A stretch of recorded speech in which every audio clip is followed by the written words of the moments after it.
هو الذي خلق الموت والحياة ليبلوكم أيكم أحسن عملا। তিনি আল্লাহ রাব্বুল আলামিন তোমাদের মৃত্যু এবং তোমাদের জীবনকে সৃষ্টি করেছেন যাতে করে আল্লাহ বলেন লিয়াবলুয়াকুম, তোমাদেরকে পরীক্ষা করতে পারি, যাচাই বাছাই করতে পারি তোমাদের ভেতরে কারা নেক আমল করলো, কারা উত্তম আমল করলো। এটা পরীক্ষা করার জন্যই আল্লাহ রাব্বুল আলামিন হায়াতে জিন্দেগি দান করেছেন।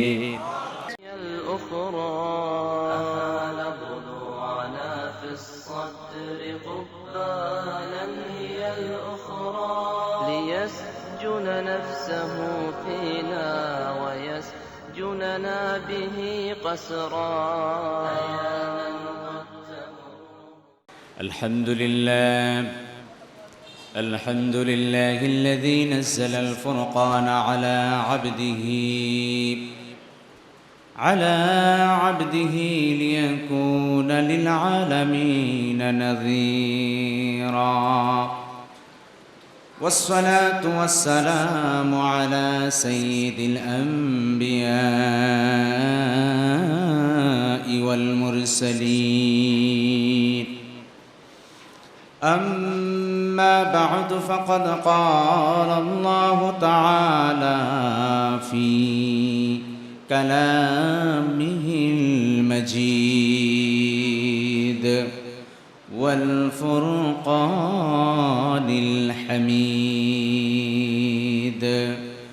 أعوذ بالله من الشيطان الرجيم.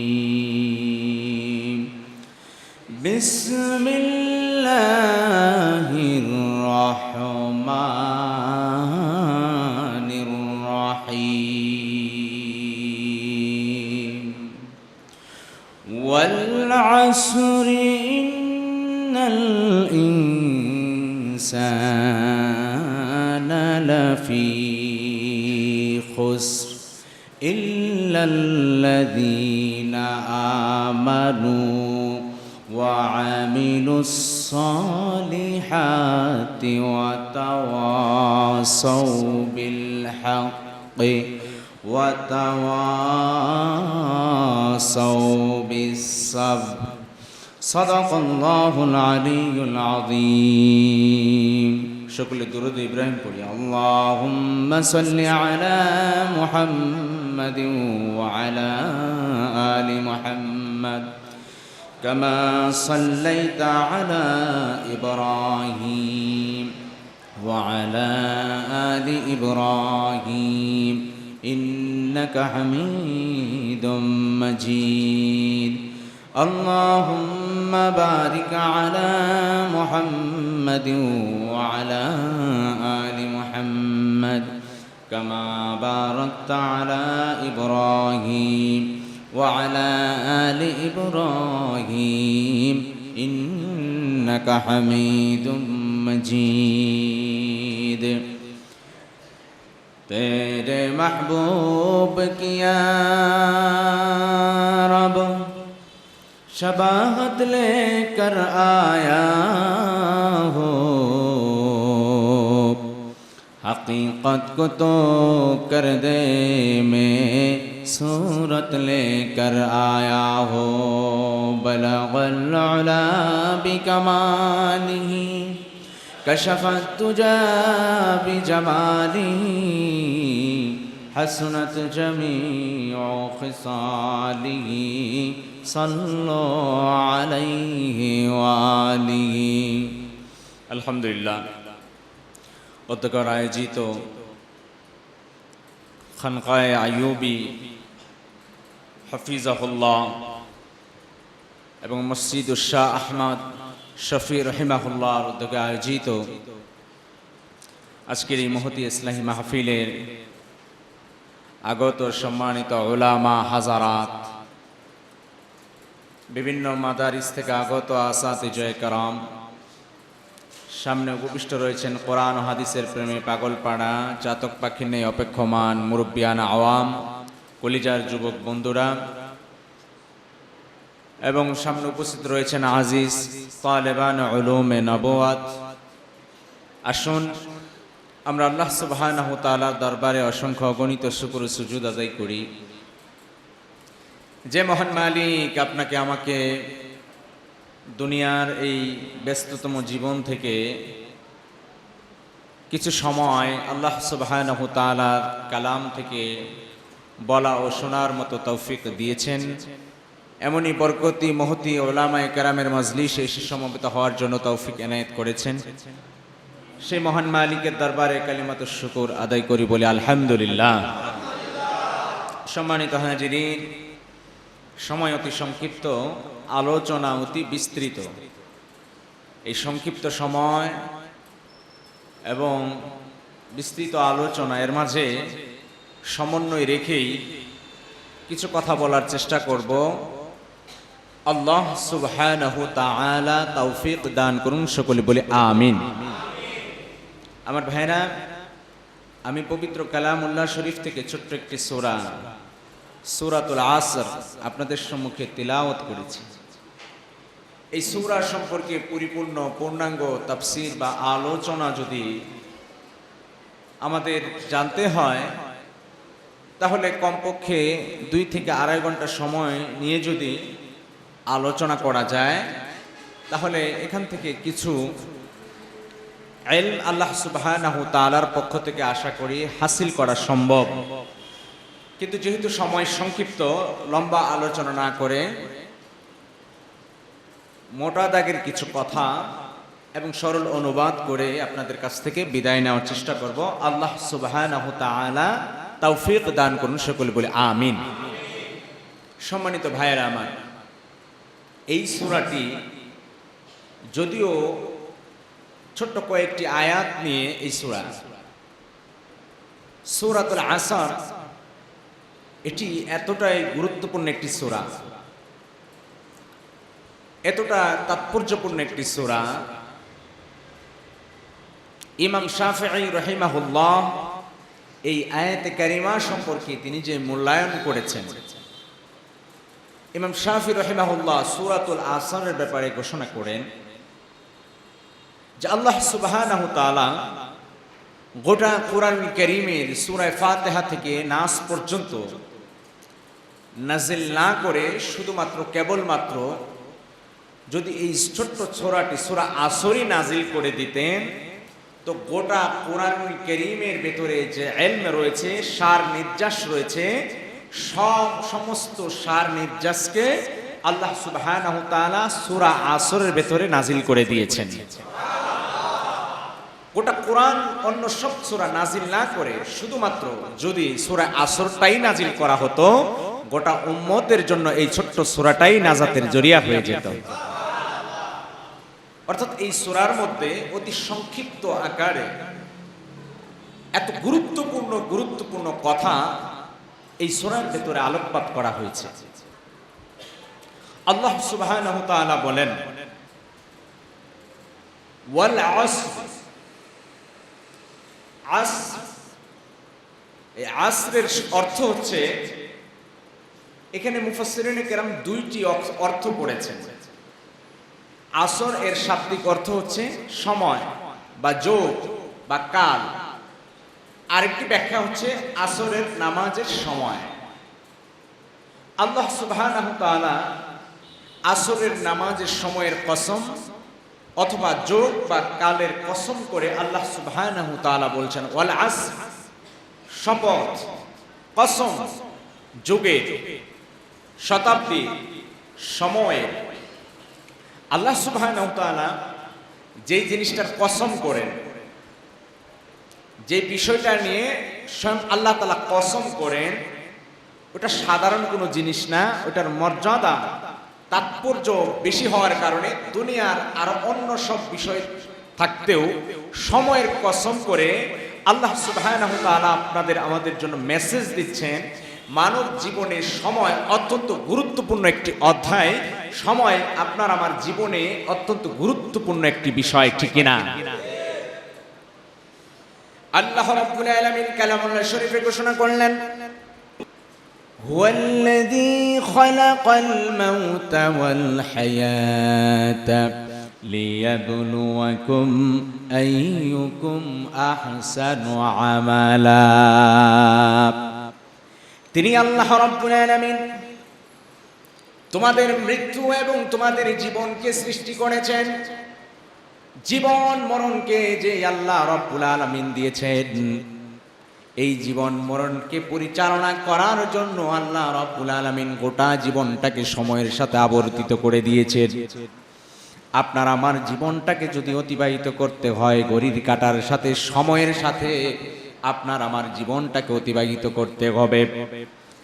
আল্লাহ রাব্বুল আলামিন এই জীবনটাকে দান করলেন, মানে আপনি আমি যত দিন বাঁচবো, যত ঘন্টা বাঁচবো, যত মুহূর্ত আপনি আমি বেঁচে থাকবো, ওই জীবনে যদি আপনি একদিন যদি আপনি বেঁচে থাকেন, একদিনই আপনার আমার জীবন, আপনার আমার হায়াত।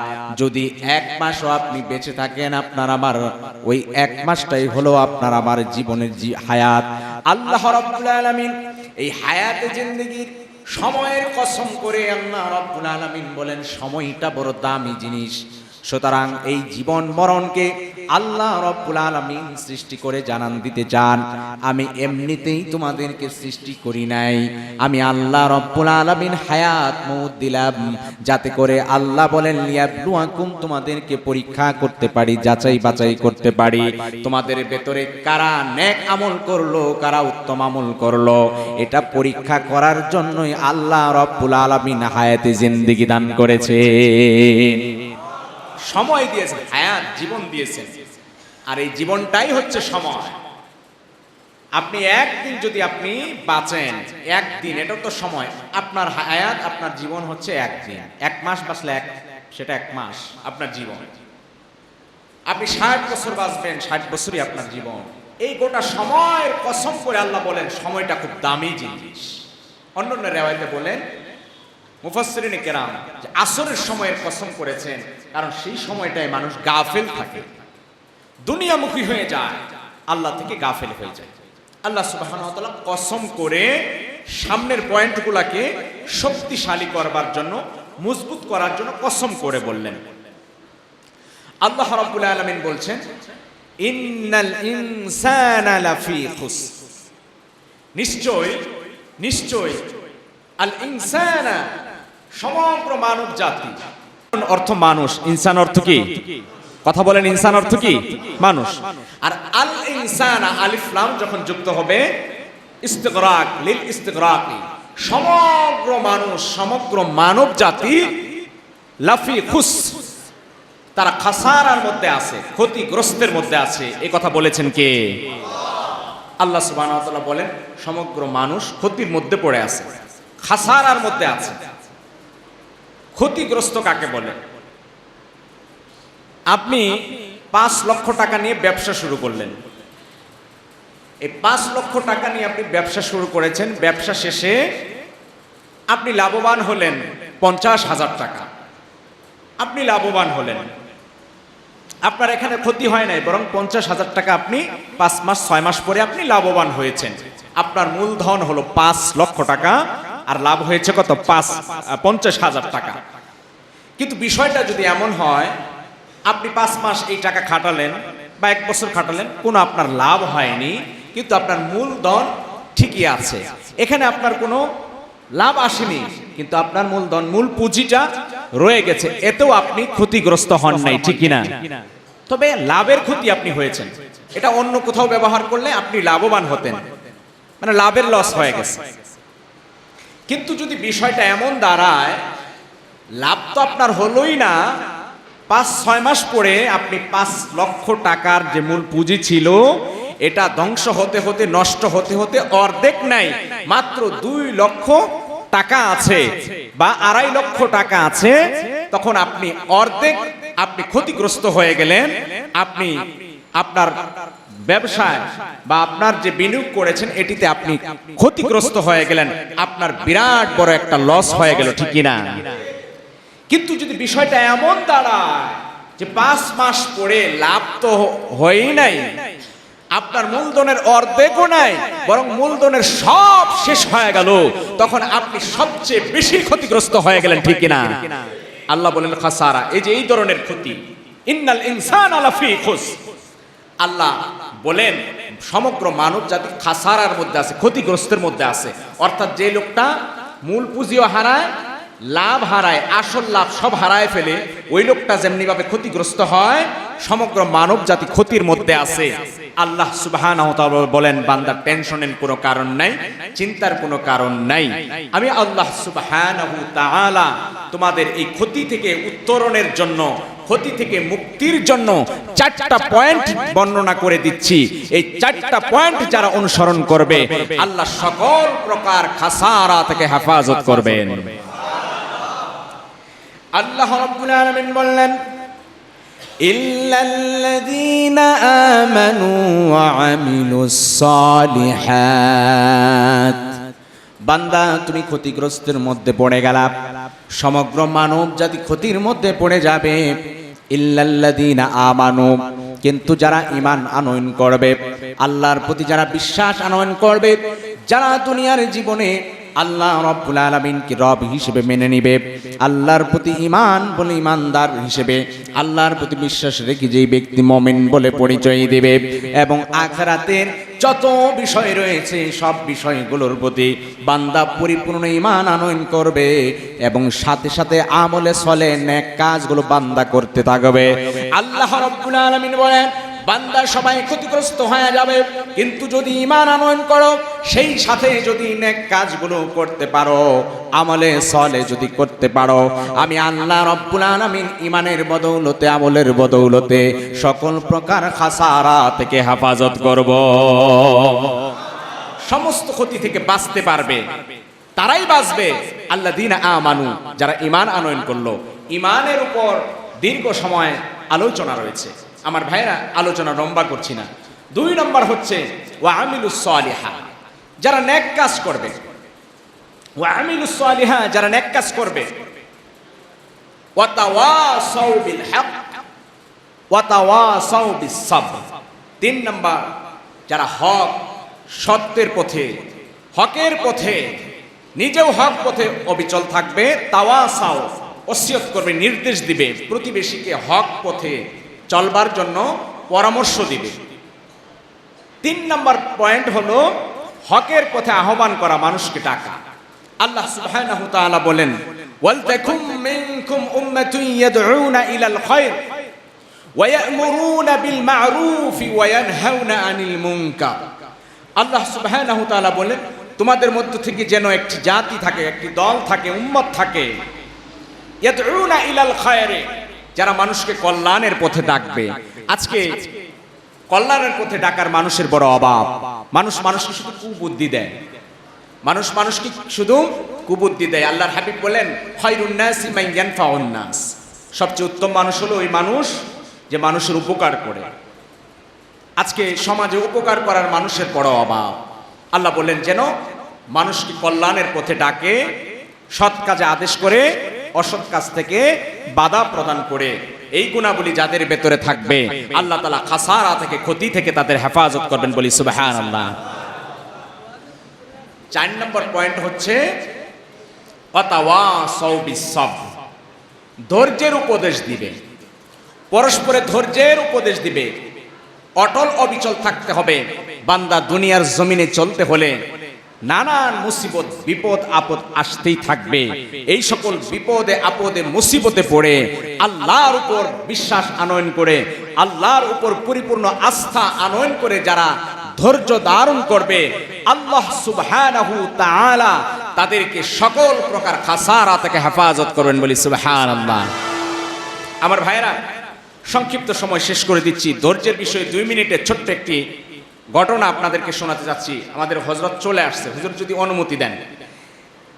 ছোট্ট এই ঘটনা, ধৈর্যের এই ঘটনাটি শুনিয়ে আমি শেষ করছি। আল্লাহর নবীর এক সাহাবী, বুখারী শরীফের 1103 নম্বর হাদিস, হযরত নবী করিম সাল্লাল্লাহু আলাইহি ওয়াসাল্লামের একজন সাহাবী হযরত আবু তালহা রাদিয়াল্লাহু তাআলা আনহু, তার স্ত্রীর নাম হচ্ছে হযরত উম্মে সুলাইম রাদিয়াল্লাহু তাআলা আনহা। তার ছেলের নাম হচ্ছে, ছোট্ট বাচ্চার নাম হচ্ছে উমায়ের। ছোট্ট মানুষ উমায়ের। আল্লাহ রাসূল সাল্লাল্লাহু আলাইহি ওয়াসাল্লাম উমায়ের সাথে খুব মজা করতেন, মাঝে মাঝে মজা করতেন। উমায়ের ছোট্ট একটা পাখি ছিল, বুলবুলি পাখি, এটা নিয়ে খেলাধুলা করতো। তো একদিন ওই পাখিটা মারা গেল। উমায়ের রাস্তায় কাঁদতেছে। আল্লাহ রাসূল বলেন, ইয়া উমায়ের মা ফাআলা নুগায়ের, হে উমায়ের তোমার বুলবুলি পাখিটার খবর কি? যাই হোক, উমায়ের খুব আদরের ছিল, দেখতেও সুন্দর, সবাই আদর করত। উমায়ের অসুস্থ হয়ে গেল। অসুস্থ হয়ে যাওয়ার পরে আল্লাহ সুবহানাহু ওয়া তাআলার ডাকে সাড়া দিল। আর ওইদিকে আবু তালহা রাদিয়াল্লাহু তাআলা আনহু আল্লাহ রাসূল সাল্লাল্লাহু আলাইহি ওয়াসাল্লামের দরবারে যাতায়াত করতেন। সন্ধ্যাবেলায় রাসূল সাল্লাল্লাহু আলাইহি ওয়াসাল্লামের দরবারে গিয়েছেন, ফিরে আসবেন এমন সময় আসছেন, বাসায় আসবেন, ইতিমধ্যেই উমায়ের দুনিয়া থেকে বিদায় নিয়ে গেছে। উম্মে সুলাইম রাদিয়াল্লাহু তাআলা আনহার কি পরিমাণ ধৈর্য ছিল! উম্মে সুলাইম রাদিয়াল্লাহু তাআলা আনহা উমায়েরকে পাশের রুমে, মৃত উমায়ের মারা গেছে, পাশের রুমে একটি কাপড় দিয়ে ঢেকে রেখেছেন। আবু তালহা রাদিয়াল্লাহু তাআলা বাড়িতে আসছেন, যথারীতি সালাম বিনিময় হয়েছে। উম্মে সুলাইম রাদিয়াল্লাহু তাআলা আনহা খাবারের ব্যবস্থা করেছেন। সবকিছু আয়োজন করে খাবারের ব্যবস্থা করে সুন্দর সুন্দর গল্প, অন্য সময়ের মতো যেভাবে স্বাভাবিক গল্প করলেন, এবং রাত্রে তারা একসাথে থাকলেন। স্বামী স্ত্রী সুলভ আচরণ তারা করলেন। জিজ্ঞাসা করলেন উমায়ের কোন অবস্থায় আছে? বলে উমায়ের শান্ত পরিশ্রান্ত অবস্থায় আছে, খুবই শান্ত অবস্থায় আছে। উমায়ের কিনে টেনশনের কোনো কারণ নাই। সকাল যখন হয়ে গেল, ফজরের আগে দুজনে পবিত্র হলেন, গোসল সেরে নিলেন। ফজরের সকাল বেলায় ডেকে বলছেন উম্মে সুলাইম রাদিয়াল্লাহু তাআলা আনহা আবু তালহা রাদিয়াল্লাহু তাআলা আনহুকে, স্বামী গো, আপনার সাথে আমি একটি কথা শেয়ার করতে চাই। বলে কি কথা? বলেন, কেউ যদি কারো নিকটে কোনো আমানত রাখে, গচ্ছিত রাখে, এটা যখন ফেরত দেওয়ার সময় হয়ে যায়, তখন কি আমানতটা, গচ্ছিত আমানতটা কি রেখে দেওয়ার অধিকার আছে? আবু তালহা রাদিয়াল্লাহু তাআলা আনহু বললেন, না, এটা তো কখনোই হতে পারে না, আমানতকে যথাযথভাবে আদায় করে দেওয়া উচিত। হযরত উম্মে সুলাইম রাদিয়াল্লাহু তাআলা আনহা বললেন, স্বামী হে, আমাদের যে আমানত, উমায়ের অসুস্থ হয়ে গিয়েছিল, উমায়ের জ্বরাক্রান্ত হয়েছে, আল্লাহর দেওয়া এই আমানতকে আল্লাহ তাআলা উঠিয়ে নিয়ে গেছে। আল্লাহর দেওয়া এই আমানতকে আল্লাহ তাআলা উঠিয়ে নিয়ে গেছে। স্বামী, আপনি বিরক্ত হবেন না, বেজার হবেন না, আপনাকে আমি বলি নাই বলে কি লাভ? আপনি টেনশন করবেন, পেরেশান হবেন, আর এতটুকু পেরেশানিতে আপনি এই রাতটি আমার সাথে আপনার দুঃখ যন্ত্রণায় কাটবে। আমি উম্মে সুলাইম আপনাকে কষ্ট দিতে চাই না। এক রাতের জন্য স্বামী আপনার মনে আমি আঘাত দিতে চাই না। আমার উমায়েরকে আমি পাশে শুয়ে রেখেছি, এরপরেও আমি আপনার সাথে যথারীতি আচরণ করেছি। আমি চাই না আপনার মনে কোনো কষ্ট দিতে। আমার ভাইরা, আল্লাহ রাসূল সাল্লাল্লাহু আলাইহি ওয়াসাল্লামের কাছে সকালবেলায় নালিশ নিয়ে গেলেন। হযরতে তালহা রাদিয়াল্লাহু তাআলা আনহু বললেন এই ঘটনা। রাসূলুল্লাহ সাল্লাল্লাহু আলাইহি ওয়াসাল্লাম শুনে খুশি হলেন, আনন্দিত হলেন। আল্লাহর হাবিব দোয়া করলেন, আল্লাহুম্মা বারাক ফি লাইলাতিকুমা, আল্লাহ তোমাদের এই রাতের মধ্যে বরকত দান করে দিন। আল্লাহর হাবিব সাল্লাল্লাহু আলাইহি ওয়াসাল্লামের দোয়ার বদৌলতে উম্মে সুলাইমের গর্ভে এরপরে পরপর 7 জন সন্তান ভূমিষ্ঠ হয়েছে। এই 7 জনের প্রত্যেকজনে কোরআনের হাফেজ হয়েছে, বলি সুবহানাল্লাহ। ধৈর্যের ফল, ধৈর্য ধরলে লাভ না ক্ষতি? লাভ আছে। এই জন্য যারা ধৈর্য ধারণ করবে, আল্লাহ বলেন বাশশিরিস সাবিরিন, তাদেরকে ধৈর্য ধারণ করবে যারা, জান্নাতের সুসংবাদ শুনিয়ে দাও। এই জন্য বিপদে আপদে মুসিবতে ধৈর্য ধরবো, আস্থা রাখবো একমাত্র আল্লাহ সুবহানাহু তাআলার উপর। বিপদ দেওয়ার মালিক কে? বিপদ থেকে হেফাজত করার মালিক কে? আল্লাহ সুবহানাহু তাআলা আমাদের সকলকে তৌফিক দান করুন। আসসালামু আলাইকুম ওয়া রাহমাতুল্লাহি ওয়া বারাকাতুহু।